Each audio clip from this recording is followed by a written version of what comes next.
बिस्मिल्लाहिर्रहमानिर्रहीम। अस्सलाम वालेकुम। मैं हूं शहबाज चौधरी और आप देख रहे हैं मेरा यूट्यूब चैनल डेली ट्रेंड्स। आज से 8 महीने पहले जब पीडीएम की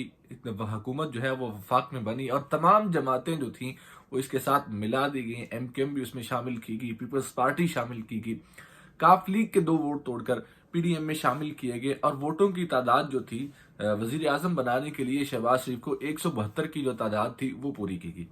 तभी बहुत सारे लोगों ने ये बात कही थी कि आज ये इत्तेहाद बन तो गया है, लेकिन जैसे ही कोई मामलात आएंगे, जैसे ही अपने अपने मफादात की बात आएगी, जैसे ही अपनी अपनी सियासत की बात आएगी, तो ये तमाम जमातें जो हैं ये अपने ही गिरेबान, एक दूसरे के गिरेबान पकड़ के खड़ी होंगी। आज जो बातें बिल्कुल सच साबित हो रही हैं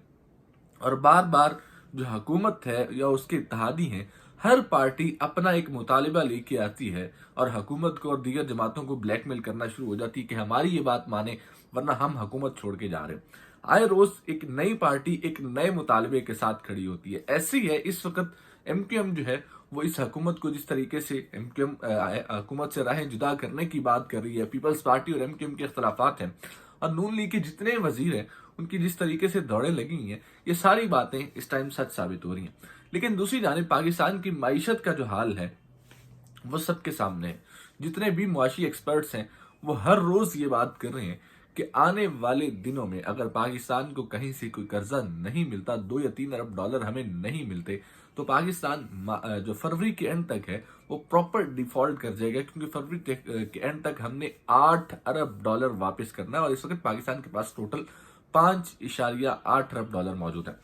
जो कि तकरीबन 5.25 अरब डॉलर बनते हैं। लेकिन हमारी इस हुकूमत का मईशत की तरफ कोई जो है वो ध्यान नहीं है, ना मईशत की तरफ वो सोच रहे हैं और ना ही उनकी ये प्रायोरिटी है कि मईशत को बेहतर किया जाए। उनकी प्रायोरिटी सिर्फ ये है कि किसी न किसी तरीके से इमरान खान को रोका जाए। इमरान खान की जो पाकिस्तान तरीके इंसाफ और काफ लीग की पंजाब के अंदर कोalition हुकूमत है उसको गिराया जाए। उसके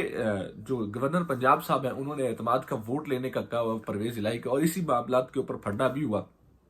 जो लाहौर हाई कोर्ट की जानिब से सेटल किया गया और लाहौर हाई कोर्ट ने वजीर आला पंजाब परवेज इलाही को दोबारा से वजीर आला बहाल किया। इस वक्त फिर से उस गेम को ऑन किया जा रहा है। पंजाब से पाकिस्तान तरीके इंसाफ के एमपीएस खरीदे जा रहे हैं, उनको गायब किया जा रहा है। एक सईदा ज़ारा नकवी पाकिस्तान तरीके इंसाफ की एमपी है रावलपिंडी से मखसूस नशिस्त के ऊपर, कुछ दिन पहले 1-2 दिन कबल उनका अपनी पार्टी से राब्ता मुनक़ता हो गया, क्योंकि आज 2 जनवरी है। आज के दिन पीटीआई और काफ लीग का पार्लिमानी इजलास जो है वो शेड्यूल था और उसमें एक सईदा ज़ारा नकवी है और 2-3 एमपीएस और हैं जिनको जो है ऑफर्स देकर जो पाकिस्तान तरीके इंसाफ से अपनी राहें जुदा करने का सोच रही हैं। एक बात इसमें वाज़ेह है, जो इलेक्टेड एमपी हैं या जो इलेक्टेड पॉलिटिशियंस हैं वो इस वक्त किसी भी तरह से पाकिस्तान तरीके इंसाफ को छोड़ने की गलती नहीं करेंगे। ये जितने भी एमपीएस आपको टूटते नजर आएंगे या जितने एमपीएस आपको एक साइड से दूसरी साइड पे जाते नजर आएंगे, ये सारे रिजर्व सीट्स वाले होंगे। उनकी एक वजह यह है, उसकी सबसे बड़ी वजह यह है कि पाकिस्तान तरीके इंसाफ का इस वक्त जो अवाम के अंदर मकबूलियत है वो सबसे ज्यादा है और कोई एक ऐसा शख्स जो इलेक्शन लड़ने वाला है, जो अवाम के अंदर जाके इलेक्शन लड़ के पार्लियामेंट तक पहुंचने वाला है, असेंबली तक पहुंचने वाला है, वो किसी भी सूरत में अपनी पाकिस्तान तरीके इंसाफ की जो टिकट है वो जाया नहीं करेगा। क्योंकि आने वाले इलेक्शन में एक बात तो वाज़ेह है कि पाकिस्तान तरीके इंसाफ का टिकट सबसे मजबूत टिकट होगा। तो जो इस वक्त असेंबली में मौजूद है, इलेक्शन लड़ने वाला, अपने हल्के में जाके कैंपेन करने वाला शख्स, वो किसी भी तरह से पाकिस्तान तरीके इंसाफ को छोड़ने की गलती नहीं करेगा। अब जितने एमपीएस आपको टूटते नजर आएंगे या जितने एमपीएस आपको या एमएनएस आपको गायब होते नजर आएंगे वो ज्यादातर रिजर्व सीट्स वाले होंगे और इनको यही लारा दिया जाएगा कि आपको यहां से भी रिजर्व सीट मिली है, हम भी आपको रिजर्व सीट दे देंगे। और रिजर्व सीट के लालच के चक्कर में ये अपनी तमाम जो है एमपीएशिप या अपनी अपनी पार्टी को धोखा देने के लिए बिल्कुल तैयार हो जाएंगे। एक चीज तो ये है। दूसरी बात ये है कि इस टाइम पंजाब के अंदर क्या वफाकी हुकूमत जो है परवेज लाई की हुकूमत गिरा लेगी, इसका सबसे बड़ी वजह तो ये है, सबसे बड़ी बात तो ये है कि पहले तो अदालत को फैसला करना है कि जो गवर्नर पंजाब ने एतमाद का वोट लेने का कहा है क्या वो लीगल है या इलीगल है, अदालत ये फैसला करेगी। और दूसरी जानब अदम एतमाद जो पाकिस्तान मुस्लिम लीग नून ने जमा करवाई थी वो वापस होगी है। तो पंजाब के अंदर तो ये खेल जारी है और जारी रहेगा। इस टाइम वफाक में क्या चल रहा है? वफाक में ये चल रहा है कि कराची के बल्दियाती इंतखाबात, इससे पहले इस्लामाबाद के बल्दियाती इंतखाबात के भी भड्डा हुआ, वफाकी हुकूमत वहां से भागी।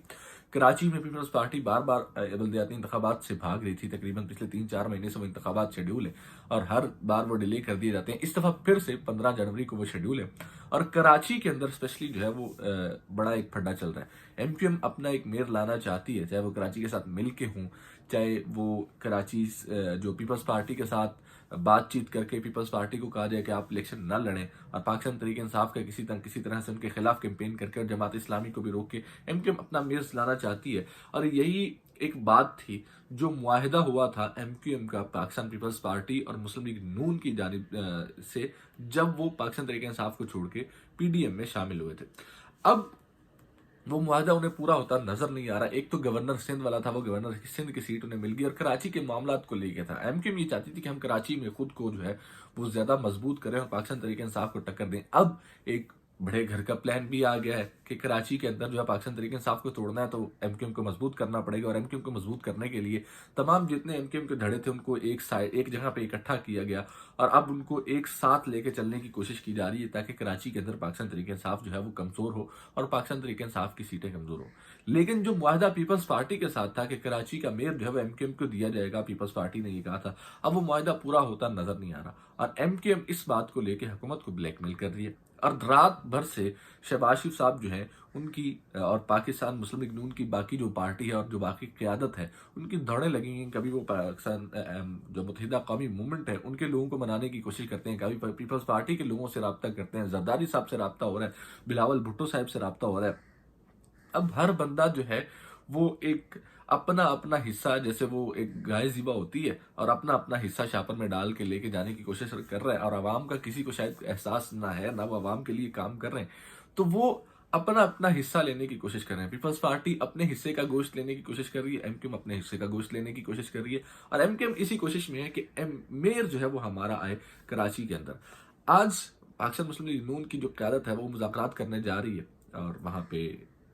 متحدہ قومی موومنٹ کے مرکز میں انہوں نے یہ بات کی ہے کہ جو معاہدہ ہوا تھا تب جو اتحادی شامل تھے اس معاہدے کے اندر ان کو بھی ضمانتیں جنہوں نے دی تھی ان کو بھی ساتھ لے کے، تاکہ ہمیں اپنا معاہدہ مکمل کرنا ہے۔ ایک تو یہ چیز واضح ہے، تو پی ڈی ایم میں ایک بڑی پھوٹ واضح نظر آ رہی ہے۔ ایک ایلفی ہے جو ان کو جوڑ کے رکھی ہے، جس دن وہ ایلفی تھوڑا سی پیچھے ہٹی تو یہ اتحاد خود بخود جو غیر فطری اتحاد ہے یہ دھڑم کر کے جائے گا، اور شاید یہی وجہ ہے کہ ابھی پی ڈی ایم تتر بتر ہوتی نظر آ رہی ہے۔ پیپلز پارٹی کے نون لیگ سے اختلاف ہے، پیپلز پارٹی کے ایم کیو ایم سے اختلاف آتا ہے، ایم کیو ایم کے پیپلز پارٹی سے، یہ صرف اور صرف اپنے ایک اقتدار کے مفاد کی خاطر اکٹھے ہیں اور ان کا کوئی مفاد اکٹھا ہونے کا نہیں ہے۔